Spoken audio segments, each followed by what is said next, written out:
Hello, my name's Sally Grindley. I'm a children's author and I'm going to read one of my books to you. It's called What Will I Do Without You? It's illustrated by the wonderful Dann and it's published by Kingfisher. So let's get started. Glasses on.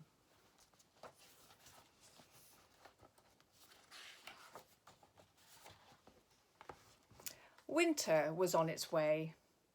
Jefferson Bear was big and cuddly and his fur wobbled more than ever. "Shall we go for our walk?" asked Figgy Twosocks. "No time to walk, Figgy," said Jefferson Bear. "I need to eat. I'm getting ready to hibernate." "What's hibernate?" asked Figgy. "Hibernate is what big brown bears do in the winter," said Jefferson Bear. "It's when I go to sleep and I don't wake up again until spring." "But what will I do without you?" asked Figgy. "Oh, I'll be back before you know it," said Jefferson Bear. "I don't want you to go," sulked Figgy Twosocks. The air turned frosty. "Time for bed," yawned Jefferson Bear. "Oh, no, don't go yet," said Figgy Twosocks. "I'm sorry, little friend. A big brown bear needs his sleep." Jefferson Bear hugged her tight and disappeared into his cave. "Oh, I'll miss you, JB," called Figgy. The next morning, it was snowing. Figgy had never seen snow before. She ran to tell Jefferson Bear. "JB, are you asleep yet?" she called. A rumbly snore echoed from deep inside his cave.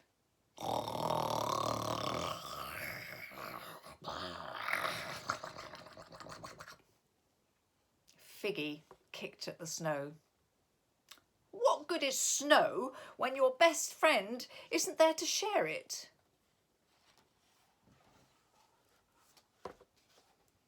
Biff! Biff! Puh! Puh! Puh! Figgy's brothers were having a snowball fight. "Can I play?" Figgy Twosocks asked. "If you want," said Big Smudge. "Take this," said Floppylugs. Biff! "Stop it," Figgy squealed. "That hurts." "You wanted to play," they said, and ran off, laughing. Not very friendly, is it? "You wouldn't do that if JB was here," she cried. Then Figgy Twosocks had an idea. All day long she pushed and patted the snow. All day long she rolled and scooped and shaped it. At last she found 3 black stones and a little twig. She stood back. "Every time I look at my big white snow bear, I will think of JB, she said. It's a good snow bear, isn't it? Pow, pow! Figgy Twosocks woke the next morning to find Big Smudge and Floppylugs pelting the snow bear. "Stop it," she cried. "Leave him alone." "Cry, baby," called her brothers, skipping away.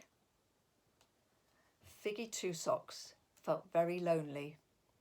She sobbed a great big sob.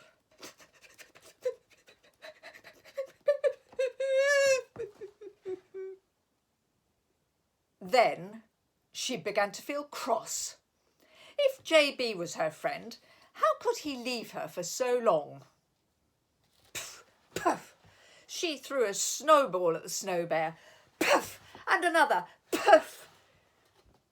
"Hey, don't do that. You'll spoil it," called a voice. It was Hoptail, the squirrel. "JB's not my friend anymore," said Figgy Twosocks. "Why Why not? Asked Hoptail. He's not here when I need him. But he needs his sleep, said Hoptail, and I need some help. I must find the nuts I buried in the autumn. Hoptail pointed to places where she thought her food was hidden. Figgy Twosocks dug down through the snow. One for you, she squealed each time she dug up a nut. And one for me, she squealed each time she dug up a worm. Day after day, more snow fell. Figgy Twosocks and Hoptail ran through the woods making patterns with their paw prints. They broke off icicles and watched them melt through their paws. And together they rebuilt the big white snow bear. Look at him now, wow. At the end of each day, Figgy Twosocks went to see the big white snow bear.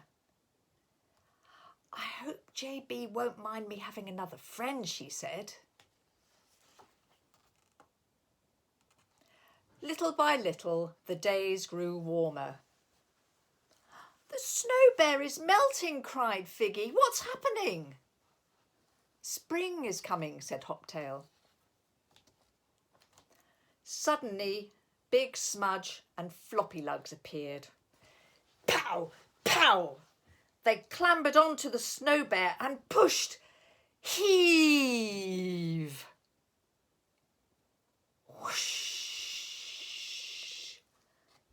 The head of the snow bear rolled down the hill. Grrr! Ouch, that hurt, growled a great big voice. Big Smudge and Floppylugs ran away. There was Jefferson Bear rubbing his nose. That's a fine welcome back, he said. JB, squealed Figgy. Oh, I've missed you so much. I built a snow bear to remind me of you, and I hope you don't mind, but I've... Yes, said Jefferson Bear. I've made a new friend. This is Hoptail. Jefferson Bear laughed. Slow down, Figgy. Let's all go for a walk and you can tell me just what you did without me. And that's the end of my story about Jefferson Bear and Figgy Twosocks. Do you think they were pleased to see each other again? I think they probably were, because they're very good friends, and there are 2 more stories about them as well. So that's all from me. I hope you enjoyed it, and thank you very much for listening.